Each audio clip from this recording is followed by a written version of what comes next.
যেতিয়া অভিনেত্ৰীগৰাকীয়ে মানুহজনক নক কৰিলে তেতিয়াই যদি আমি তেওঁক এৰেষ্ট কৰিলেতেন সিদিনাখনে ৰাতি আমি বেল দিব লাগিলহেতেন so it was a strategy on the part of police কাৰণ আমি গমে পাইছিলো যে পেছেঞ্জন সিৰিয়াস আছিল সিদিনাখন ৰাতি যদি তেওঁক এৰেষ্ট কৰিলেতেন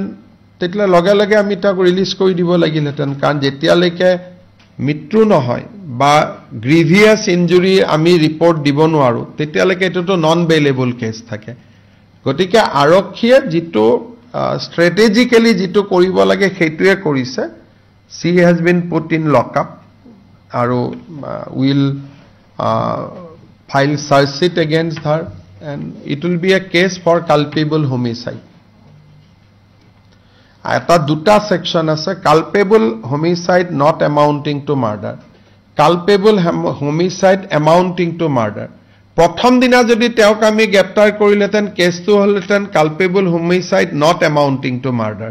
বেল হৈ গলতেন হেকানে কেতিয়াবা পুলিশে ৰাইজে ভাবা আৰু পুলিশে কৰাৰ মাজত অলপ ডিফাৰেন্স থাকে উদ্দেশ্যটো একে উদ্দেশ্যটোত কোনো গ্যাপ না থাকে